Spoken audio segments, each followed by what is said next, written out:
ನಮಸ್ತೆ ನಮಸ್ಕಾರ ಎಲ್ಲರೂ ಹೇಗಿದ್ದೀರಾ? ನಾನು ಕೂಡ ಚೆನ್ನಾಗೇ ಇದ್ದೀನಿ. ಲೇಟ್ ಪೋಸ್ಟಿಂಗ್ ಅವಾರ್ಡ್ ಅಂತ ಏನಾದರೂ ಕೊಡೋದಿದ್ರೆ ಅದನ್ನ ನನಗೆ ಕೊಡ್ತಾರೆ ಕಾಣತ್ತೆ. ಯಾಕಂದ್ರೆ ಇಷ್ಟು ಬೇಗ ವಿಡಿಯೋನ ಪೋಸ್ಟ್ ಮಾಡ್ತಾ ಇದ್ದೀನಲ್ಲ ಅದಕ್ಕೆ. ಸೊ ಈ ವಿಡಿಯೋದಲ್ಲಿ ನಿಮಗೆ ನನ್ನ ಸೋಲೋ ಚಾರ್ಧಾಮ್ ಯಾತ್ರೆಯ 3ನೇ ಧಾಮ್ ಅಂದರೆ ನನ್ನ ಮಹಾದೇವನು ನೆಲೆಸಿರುವಂತಹ ಜಾಗದ ಬಗ್ಗೆ ಒಂದಿಷ್ಟು ವಿವರಗಳನ್ನು ಕೊಡೋದಕ್ಕೆ ನಾನು ಬರ್ತಾ ಇದ್ದೀನಿ. ಸೊ ಯಾರಾದರೂ ನನ್ನ ಪ್ರೀವಿಯಸ್ ಧಾಮ್ಗಳ ವಿಡಿಯೋಗಳನ್ನು ನೋಡಿಲ್ಲ ಅಂದರೆ ಈಗಿಂದೀಗಲೇ ಹೋಗಿ ವಿಡಿಯೋನ ನೋಡಿ, ಇಷ್ಟ ಆದರೆ ಲೈಕ್ ಕೊಡಿ. ಸೊ ಹಾಗಾದ್ರೆ ಬನ್ನಿ, let's get started. Hara Hara Mahadev. Hello, ನಮಸ್ತೆ, ವೆರಿ ಗುಡ್ ಮಾರ್ನಿಂಗ್. ಎಲ್ಲರೂ ಹೇಗಿದ್ದೀರಾ? ಸದ್ಯಕ್ಕೆ ನನಗಂತೂ ಸಿಕ್ಕಾಪಟ್ಟೆ ಜ್ವರ ಬಂದಿದೆ. ದಿ ಮೋಸ್ಟ್ ವೇಟೆಡ್ ಪ್ಲೇಸ್ ಕೇದಾರ್ನಾಥ್ನಲ್ಲಿದ್ದೀನಿ ನಾನೀಗ. ಅಂದರೆ ಇನ್ನೂ ರೀಚ್ ಆಗಿಲ್ಲ, ಇನ್ನೂ ಬೇಸಲ್ಲಿದ್ದೀನಿ. ಸೊ ಇಲ್ಲಿಂದ ಸೋನ್ಪ್ರಯಾಗಲ್ಲಿದ್ದೀನಿ. ಇಲ್ಲಿಂದ ಗೌರಿಕುಂಡಿಗೆ 15 ಕಿಲೋಮೀಟರ್ಸ್ ಆಗುತ್ತೆ. ಅಲ್ಲಿಂದ ರಿಟರ್ನ್ 21 ಕಿಲೋಮೀಟರ್ಸ್ ಟ್ರಕ್ ಹೋಗಬೇಕು. ಆ್ಯಕ್ಚುಲಿ ನೆನ್ನೆ ನೈಟಿಂದ ಫುಲ್ಲು ಜ್ವರ ಇದೆ ನನಗೆ. ಬರಬೇಕಾದ್ರೂ ಟ್ಯಾಬ್ಲೆಟ್ಸ್ ಎಲ್ಲ ತೊಗೊಂಡು ಬಂದಿದ್ದೀನಿ. ಐ ಡೋಂಟ್ ನೋ ಹೇಗೆ ಮಾಡ್ತೀನಿ ಅಂತ. ಎಲ್ಲ ಮಹಾದೇವನ ಮೇಲೆ ನಂಬಿಕೆ ಇಟ್ಟು ಹೋಗ್ತಾ ಇದ್ದೀನಿ. ಆ್ಯಂಡ್ ಓಕೆ, ನಾನು ನಿಮಗೆ ಈ ಜಾಗ ತೋರಿಸ್ತೀನಿ ನೋಡಿ, ಸಕ್ಕತ್ತಾಗಿದೆ.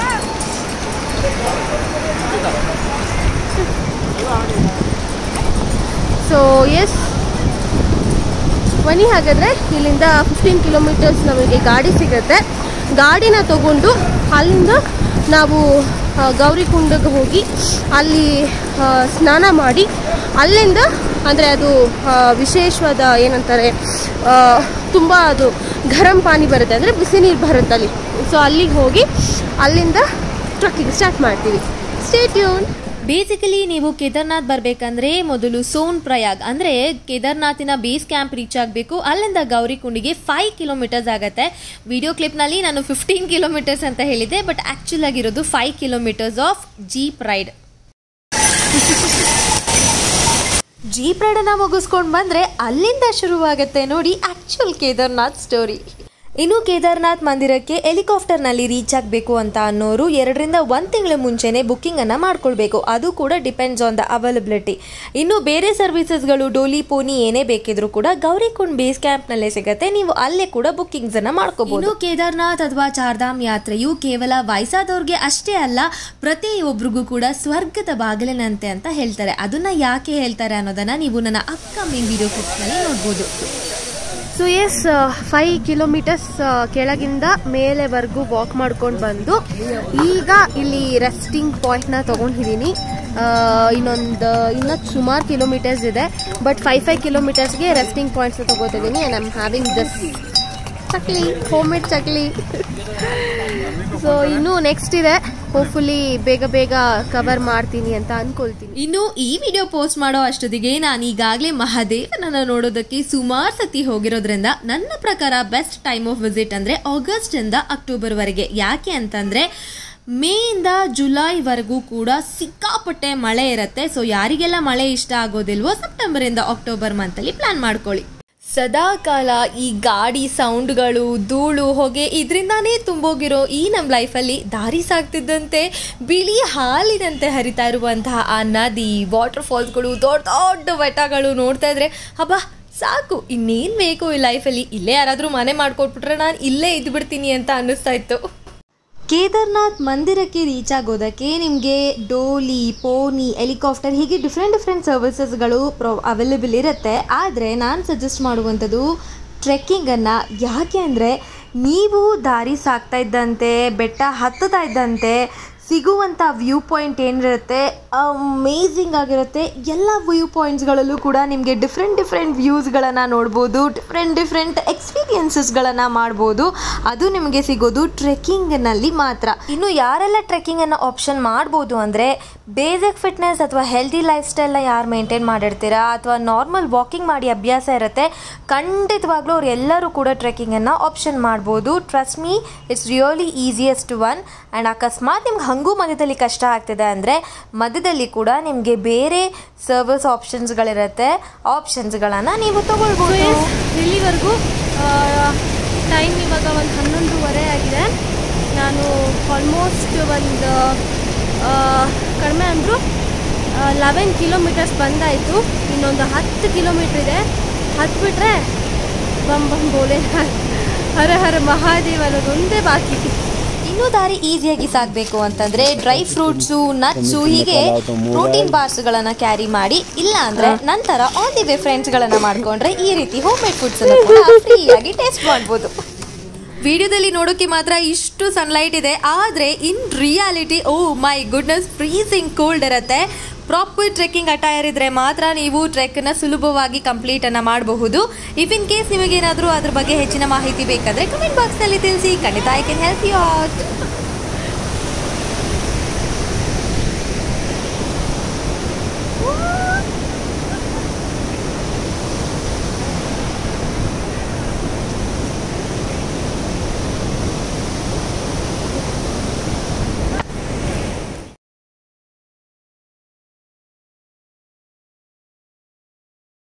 ವೆನೆವರ್ ನೀವು ಈ ಒಂದು ಕೇದಾರ್ನಾಥ್ ಯಾತ್ರೆಗೆ ಯಾವಾಗಾದರೂ ಬಂದಿದ್ರೆ never ever buy a water bottle. ಇದೆಲ್ಲ ವಾಟರ್ ಬಾಟ್ಲು ಒಂದು ಬಿಯರ್ ರೇಂಜಲ್ಲಿ ಇರುತ್ತೆ. ಒಂದು 100-120 ರೂಪೀಸ್ ಚಾರ್ಜ್ ಮಾಡ್ತಾರೆ. ಸೊ ನೀರು ಬೇಕು ಆನ್ ದ ವೇ ಅಂತ ಅನ್ನೋರಿಗೆ ಏನು ಮಾಡೋದು ಅಂತಂದರೆ ಈ ಥರ ನ್ಯಾಚುರಲ್ ವಾಟರ್ ಸಿಗುತ್ತೆ ನೋಡಿ. ಅಲ್ಲೆಲ್ಲರೂ ಬೇರೆಯವರು ಕುಡಿತಿದ್ದಾರೆ. ನ್ಯಾಚುರಲ್ ವಾಟರ್ ಇರುತ್ತೆ. ಸೊ ನೀವು ಆ ನ್ಯಾಚುರಲ್ ವಾಟರ್ನೇ ಕುಡ್ಕೊಂಡು ಖುಷಿಯಾಗಿ ನಿಮ್ಮ ಟ್ರ್ಯಾಕನ್ನು ಮುಂದುವರಿಸ್ಬೋದು. ಸೊ ಇನ್ನು ನನ್ನ ಎಕ್ಸಾಕ್ಟ್ ಲೊಕೇಶನ್ಗೆ ಕೇದಾರ್ನಾಥ್ ಬೇಸ್ಗೆ 6.5 ಇದೆ, ಬಟ್ ಕೇದಾರ್ನಾಥ್ಗೆ 8 ಇದೆ. So will see. ಇನ್ನು ಕೇದಾರ್ನಾಥ್ ಧಾಮಿನ ಬಗ್ಗೆ ಒಂದಿಷ್ಟು ತಿಳ್ಕೊಳ್ಳೋದಾದ್ರೆ ನೀವೆಲ್ಲರೂ ಕೂಡ ಮಹಾಭಾರತ ಪುರಾಣಗಳ ಬಗ್ಗೆ ತಿಳ್ಕೊಂಡಿರ್ತೀರಿ. ಇನ್ನು ಮಹಾಭಾರತದಲ್ಲಿ ಬಂದಂಥ ಒಂದು ಘಟನೆಯ ನೈಜ ಪುರಾವೆಯನ್ನು ನೀವು ಕೇದಾರ್ನಾಥ್ನಲ್ಲಿ ನೋಡಬಹುದು. ಮಹಾಭಾರತದಲ್ಲಿ ಪಾಂಡವರು ಕೌರವರೊಡನೆ ಯುದ್ಧವನ್ನು ಮುಗಿಸಿ ತಮ್ಮ ಮೋಕ್ಷಕ್ಕಾಗಿ ಮಹಾದೇವನನ್ನು ಹಿಮಾಲಯದೆಡೆಗೆ ಹುಡ್ಕೊಂಡು ಬಂದ್ರಂತೆ. ಇದನ್ನು ತಿಳಿದ ಮಹಾದೇವ ಒಂದು ಗೂಳಿಯ ರೂಪದಲ್ಲಿ ಭೂಮಿಯ ಒಳಗಡೆನಿಂದ ನುಸುಳಿ ಅವರಿಂದ ತಪ್ಪಿಸ್ಕೊಳ್ಳೋದಕ್ಕೆ ಪ್ರಯತ್ನ ಪಟ್ಟಿದ್ರಂತೆ. ಇದನ್ನು ಕಂಡ ಪಾಂಡವರು ಆ ಗೂಳಿಯ ಬಾಲವನ್ನು ಹಿಡಿದು ಆ ಮಹಾದೇವನನ್ನು ನಿಲ್ಲಿಸಲು ಪ್ರಯತ್ನಿಸಿದಾಗಲೇ ಆ ಗೂಳಿಯ ಬೆನ್ನು ಅಂದರೆ ಹಂಪೇನಂತ ಹೇಳ್ತೀವಿ, ಅದು ಇದೀಗಲೂ ಕೂಡ ಕೇದಾರ್ನಾಥಲ್ಲಿ ಲಿಂಗದ ರೂಪದಲ್ಲಿ ನಾವು ನೋಡಬಹುದು. ಅಷ್ಟೇ ಅಲ್ಲ, ಅದರ ಗೂಳಿಯ ಮುಖ, ಕೈಕಾಲುಗಳು, ಹೊಟ್ಟೆ ಇವೆಲ್ಲವೂ ಕೂಡ ಉತ್ತರಾಖಂಡ್ನಲ್ಲಿ ಪಂಚಕೇದಾರಾಗಿ ಅಥವಾ ಪಂಚಲಿಂಗಗಳಾಗಿ ನೀವು ಕಾಣಬಹುದು. All right. ಸೊ ಸದ್ಯಕ್ಕೆ ಇವಾಗ ಇಲ್ಲಿ ಬಂದು ನಿಂತಿದ್ದೀನಿ. ಸಾಕಾಗ್ತಿದಪ್ಪ. ಆ್ಯಕ್ಚುಲಿ ನಿನ್ನೆ ಇದ್ದಿದ್ದು ಆಲ್ಮೋಸ್ಟ್ 101 ಡಿಗ್ರಿ ಏನೋ ಜ್ವರ ಇತ್ತು ನನಗೆ. ಈ ಮೆಟ್ಲು ಹತ್ತೋ ಅಷ್ಟೊತ್ತಿಗೆ ಜ್ವರ ಇರೋದೆಲ್ಲ ಓಡೋಗ್ಬಿಟ್ಟಿದೆ ಅಂತ ಅನ್ನಿಸ್ತಿದೆ. ಬಿಕಾಸ್ ಇಲ್ಲಿರೋ ಆ ತಂಪು ಗಾಳಿ, ದೊಡ್ಡ ದೊಡ್ಡ ಬೆಟ್ಟ, ಆಮೇಲೆ ಇಲ್ಲಿರೋ ಈ ಕುದುರೆ ಕ್ರಾಸ್ ಬ್ರೀಡ್ಗಳು, ಇದನ್ನೆಲ್ಲ ನೋಡಿ ಹತ್ತೋ ಅಷ್ಟೊತ್ತಿಗೆ ನನ್ನ ಸುಸ್ತೆಲ್ಲ ಇಳಿದು ಹೋಗ್ತಾ ಇದೆ. ಬಟ್ ಸ್ಟಿಲ್ ಚೆನ್ನಾಗಿದೆ. So I have started from there. ಅಲ್ಲಿಂದ ಸ್ಟಾರ್ಟ್ ಮಾಡಿ ಹಿಂಗೆ ಬಂದು ಮತ್ತೆ ಇಲ್ಲಿಂದ ಹತ್ಕೊಂಡು ಇಲ್ಲಿ ನೋಡ್ತಾ ಇದ್ದೀರಲ್ಲ ಮೇಲೆ, ಅಲ್ಲಿಗೆ ಹೋಗಬೇಕು. ಅಲ್ಲಿಂದ ಹೋದರೆ ಅಭಿತು ಕಹಾನಿ ಬಾಕಿಯೇ. ಅಲ್ಲಿಂದ ರಿಟರ್ನು ಆ ಕಡೆ ಒಂದು ಏನಂತಾರೆ ಇದಿದೆ, ಬರಫ್ ಲೈಕ್ ಸ್ನೋ ಇದೆ. ಸೊ ಅಲ್ಲಿವರೆಗೂ ಹೋಗಬೇಕು. ಸೊ ಇಲ್ಲಿ ನಾನು ಬೇದಲಲ್ಲಿ ಬಂದಿದ್ದೀನಿ ಅಂದರೆ ನಡ್ಕೊಂಡು. ಆದರೆ ಇಲ್ಲಿರೋರು ಅಲ್ಲಿ ಆ ಥರ ನೀವು ಹೆಲಿಕಾಪ್ಟ್ರಲ್ಲಿ ಬಂದರೆ ನಮ್ಮನ್ನೆಲ್ಲ ಟಾಪಿಂದ ನೋಡ್ಬೋದು.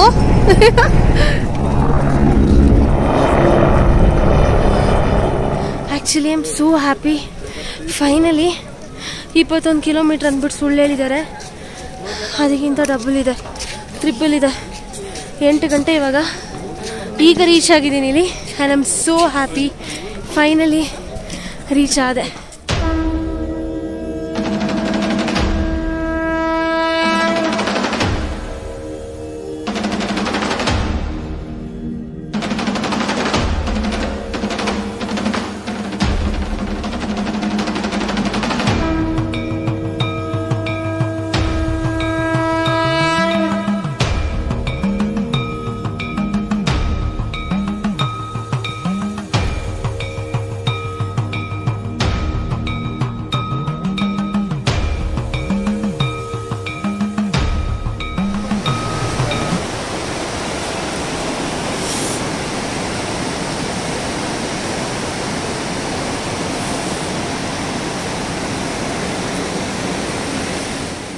ಅದು 21 ಕಿಲೋಮೀಟರ್ ಆಗಿದ್ರು ಸರಿ, 65 ಕಿಲೋಮೀಟರ್ ಆಗಿದ್ರು ಸರಿ, ಆ ಮಹಾದೇವನ ಮಂದಿರವನ್ನು ನೋಡಿದ ತಕ್ಷಣ ನಿಮ್ಮಲ್ಲಿದ್ದಂಥ ಎಲ್ಲ ಸುಸ್ತು, ಬೇಜಾರು, ನೋವು, ಸಂಕಟ ಏನೇ ಇರ್ಬೋದು ಎಲ್ಲವೂ ಪಟ್ಟಂತ ಮಾಯ ಆಗೋಗುತ್ತೆ. ಯಾಕೆ ಅಂದರೆ ನನಗಾಗಿದ್ದು ಅದೇನೆ. ಅಷ್ಟು ರಾತ್ರಿಯಲ್ಲಿ ಮಹಾದೇವನ ದರ್ಶನವನ್ನು ಮಾಡಿ ಅಷ್ಟು ಚಳಿ ಸಾಕಪ್ಪ ಅಯ್ಯೋ ಅಂತ ಅನಿಸ್ತಾಯಿತ್ತು. ನನ್ನ ಮೊದಲನೇ ದರ್ಶನವಾಗಿತ್ತಿದ್ದು, ನನ್ನ ಮೊದಲನೇ ಕೇದಾರ್ನಾಥ್ ಭೇಟಿಯಾಗಿತ್ತು. ಆದರೆ ಇದು ನನಗೆ ಲೈಫ್ ಟೈಮ್ ಮೆಮೊರಿಯನ್ನು ಕೊಡ್ತು. ಆ ಎಲ್ಲ ಸುಸ್ತುಗಳನ್ನು, ಎಲ್ಲ ಜ್ವರ, ಶೀತ ಏನೇ ಇದ್ರೂ ಎಲ್ಲವನ್ನು ಹೋಗಲಾಡಿಸಿತ್ತು. ಇದರ ಒಂದು ಅನುಭವ ನಿಮಗೂ ಆಗಬೇಕಿದ್ರೆ ನೀವು ಕೇದಾರ್ನಾಥ್ಗೆ ಬಂದಾಗ ಮಾತ್ರ ನಾನು ಹೇಳೋ ಮಾತುಗಳು ಸತ್ಯ ಅನ್ನೋದು ನಿಮಗೂ ತಿಳಿಯುತ್ತೆ. ಆಕ್ಚುಲ್ ಆಗಿ ಕೇದಾರ್ನಾಥ್ನಲ್ಲಿ ದೇವಸ್ಥಾನ ಅಲ್ಲದೆ ಇನ್ನೂ ಹಲವಾರು ಜಾಗಗಳಿದೆ ನೋಡೋದಕ್ಕೆ. ನನ್ನ ಮೊದಲನೇ ವಿಸಿಟ್ನಲ್ಲಿ ಆ ಜಾಗಗಳ ವಿಡಿಯೋಗಳನ್ನು ಮಾಡಲಿಕ್ಕಾಗಿರಲಿಲ್ಲ. ಅದರ ಡೀಟೇಲ್ಸ್ ಬೇಕಿದ್ರೆ ನನ್ನ ಇನ್ಸ್ಟಾಗ್ರಾಮ್ನಲ್ಲಿ DM ಮಾಡಿ. ಆಲ್ ರೈಟ್, ಎಕ್ಸಾಕ್ಟ್ಲಿ ಟೈಮ್ ಇವಾಗ 11:36 ಆಗಿದೆ. ಅಂತೂ ಇಂತೂ ನಿನ್ನೆ ಫುಲ್ ಡೇ ನಡೆದು ಆಲ್ಮೋಸ್ಟ್ ಮೋರ್ ದೆನ್ 25 ಕಿಲೋಮೀಟರ್ಸ್ ಇದೆ ಅನಿಸುತ್ತೆ. ನಾನು ನಿಮಗೆ ಅದು ಎಕ್ಸಾಕ್ಟ್ ಎಷ್ಟಿದೆ ಅನ್ನೋದನ್ನು ಕಳಿಸ್ತೀನಿ.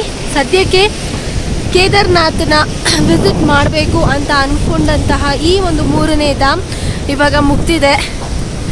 ವಿತ್ ಫುಲ್ ಆಫ್ ಏನಂತಾರೆ ಖುಷಿಯಿಂದ ಇವಾಗ ರಿಟರ್ನ್ ಬೇಸಿಗೆ ಹೋಗ್ತಾ ಇದ್ದೀನಿ. 11:36ಗೆ ರಿಟರ್ನ್ ಬೇಸಿಗೆ ಸ್ಟಾರ್ಟ್ ಮಾಡಿದ್ದೀನಿ. I really don't know, voice ಕೂಡ ಚೇಂಜ್ ಆಗಿದೆ ಹುಷಾರಿಲ್ದಿರೋದಕ್ಕೆ. ಎಷ್ಟು ಗಂಟೆಗೆ ರೀಚ್ ಆಗ್ತೀನಿ ಅಂತ ಗೊತ್ತಿಲ್ಲ base. Hopefully I should reach soon. Thank you so much for all the love. Yes, ಇವಾಗ ಸ್ವಲ್ಪ ಫೀವರು ಒಂದು ರೇಂಜಲ್ಲಿ ಓಕೆ ಆಗಿದೆ. ಟ್ಯಾಬ್ಲೆಟ್ಸ್ ಎಲ್ಲ ತೊಗೊಂಡಿದ್ದೀನಿ.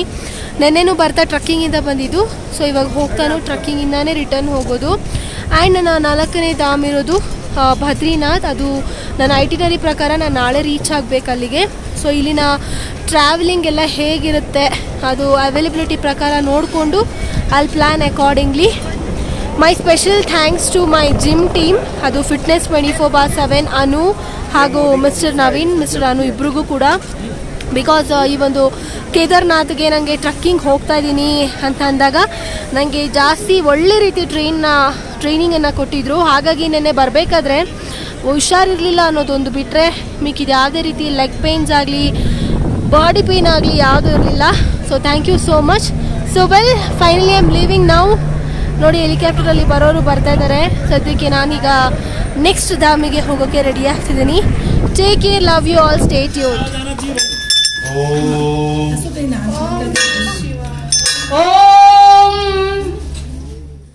ಏನಪ್ಪಾ ಇದು ಎಲ್ಲರೂ ಓಂ ಓಂ ಅಂತ ಹೇಳ್ತಾ ಇದ್ದಾರೆ ಅಂತ ಯೋಚನೆ ಮಾಡ್ತಿದ್ದಾರಾ? ಈ ಜಾಗ ಬಂದು ಕೇದಾರ್ನಾಥ್ ಬೇಸ್ ಕ್ಯಾಂಪ್ ಹೋಗುವಂಥ ದಾರಿಯಲ್ಲಿ ಸಿಗುವಂಥದ್ದು. ಬೇಸಿಕಲಿ ಇಲ್ಲಿನ ವಿಶೇಷತೆ ಏನಂತಂದರೆ, ನೀವು ಪ್ರತಿ ಬಾರಿ ಓಂ ಅಂತ ಹೇಳಿದಾಗೆಲ್ಲ ಕೂಡ ಇಲ್ಲಿರುವಂಥ ನೀರಿನಲ್ಲಿ ಬಬಲ್ಸ್ಗಳು ಬರುತ್ತೆ. ಸೊ ಇದನ್ನು ನಾನು ಮತ್ತು ನನ್ನ ಅಕ್ಕಪಕ್ಕದಲ್ಲಿರೋರು ಪ್ರಾಕ್ಟಿಕಲ್ ಆಗಿ ಚೆಕ್ ಮಾಡ್ತಿದ್ದೀವಿ. ಎಸ್, ಇಲ್ಲಿವಾಗ ಎಕ್ಸಾಕ್ಟ್ಲಿ 5:54 ಆಗಿದೆ. ಇನ್ನೊಂದು 2 ಕಿಲೋಮೀಟರ್ಸ್ನಲ್ಲಿ ನಾನು ಕೆಳಗೆ ರೀಚ್ ಆಗ್ತೀನಿ. ಆ್ಯಕ್ಚುಲಿ ನಾನು ಕೇದಾರ್ನಾಥಿಂದ ಹೊರಡಬೇಕಾದ್ರೆ ಐ ವಾಸ್ ಲೈಕ್, ಅಯ್ಯೋ ಇದಾಗಲ್ಲ ಅನಿಸುತ್ತೆ, ನಾನು ಟ್ರೆಕ್ಕಿಂಗ್ ಹೋಗಲೇಬೇಕಾ ಇವಾಗ ರಿಟರ್ನು. ಹೋಗ್ತಾ ಬೇಕಾದರೆ ಬೇರೆ ಯಾವುದಾದ್ರೂ ಆಪ್ಷನ್ ನೋಡೋಣ ಅಂತ ಅಂದ್ಕೊಂಡಿದ್ದೆ. ಸಕ್ಸಸ್ಫುಲಿ ಇನ್ನೊಂದು 2 ಕಿಲೋಮೀಟ್ರ್ ಇದೆ. ರೀಚ್ ಆಗಿಬಿಟ್ರೆ ನಾನು ಕೆಳಗಡೆ ಗೌರಿಕುಂಡಲ್ಲಿರ್ತೀನಿ. ಆ್ಯಂಡ್ ಚಾರ್ಧಾಮ್ ಯಾತ್ರದ third place, that is Kedarnath, successfully complete ಆಗುತ್ತೆ. And I am so happy. ಟ್ರೆಕ್ಕಿಂಗ್ನಲ್ಲೇ ಬಂದು ಟ್ರೆಕ್ಕಿಂಗ್ನಲ್ಲೇ ಹೋಗಬೇಕು ಅಂತ ಬಕೆಟ್ ಲೀಸ್ಟ್ ಮಾಡ್ಕೊಂಡಿದ್ದೆ, ಮೊದಲೇ ಥಾಟ್ ಇತ್ತು. And finally it's fulfilled now. ಇನ್ನೊಂದು 2 kilometres I am on the way. Basically ಕೇದಾರ್ನಾಥ್ನಲ್ಲಿ 2013ನಲ್ಲಾದಂಥ ಫ್ಲಡ್ಗಿಂತ ಮುಂಚೆ 16 ಕಿಲೋಮೀಟರ್ಸ್ಗಳು ಮಾತ್ರ ಟ್ರೆಕ್ಕಿಂಗ್ ಇತ್ತು. ಆದರೆ ತದನಂತರ ಡಿಸ್ಟೆನ್ಸನ್ನು ಹಾಗೂ ಟ್ರೆಕ್ ರೂಟನ್ನು ಚೇಂಜ್ ಮಾಡಿದ ಕಾರಣದಿಂದ 28 ಒಟ್ಟಾರೆ ಕಿಲೋಮೀಟರ್ಸ್ಗಳನ್ನು ನೀವು ಟ್ರೆಕ್ ಮಾಡಬೇಕಾಗತ್ತೆ. ಇನ್ನು ನನ್ನ ಸೋಲು ಚಾರ್ಧಾಮ್ ಯಾತ್ರೆ ಮುಗಿದ ನಂತರವೂ ಕೂಡ ನಾನು ಈಗಾಗಲೇ ಸಾಕಷ್ಟು ಬಾರಿ ಕೇದಾರ್ನಾಥ್ನಲ್ಲಿ ಆ ಮಹಾದೇವನ ದರ್ಶನವನ್ನು ಪಡೆದುಕೊಂಡಿದ್ದೀನಿ. ಹೋದಂಥ ಪ್ರತಿ ಬಾರಿಯೂ ಕೂಡ ಆದಂತಹ ವಿಭಿನ್ನ ಅನುಭವಗಳನ್ನು, ಕಲಿತಂಥ ಪಾಠಗಳನ್ನು, ಪರಿಚಯ ಆದಂಥ ಆ ಎಲ್ಲ ವ್ಯಕ್ತಿಗಳನ್ನು ನನ್ನ ಜೀವನದುದ್ದಕ್ಕೂ ಕೂಡ ಮೆಲುಕು ಹಾಕ್ತೀನಿ. ಇನ್ನು ನನ್ನ ಸೋಲೋ ಚಾರ್ಧಾಮ್ ಯಾತ್ರೆಯ ಕೊನೆಯ ಧಾಮ್ ಅಂದರೆ ಬದ್ರಿನಾಥ್ ಧಾಮಿನ ಬಗ್ಗೆ ಮುಂದಿನ ವಿಡಿಯೋದಲ್ಲಿ ತಿಳಿಸ್ಕೊಡ್ತೀನಿ. ಅಲ್ಲಿವರೆಗೂ ನಿಮಗೆ ಈ ವಿಡಿಯೋ ಇಷ್ಟ ಆಗಿದ್ರೆ ಲೈಕು, ಶೇರು, ಸಬ್ಸ್ಕ್ರೈಬ್ ಮಾಡಿ. ಟೇಕ್ ಕೇರ್, ನಮಸ್ಕಾರ.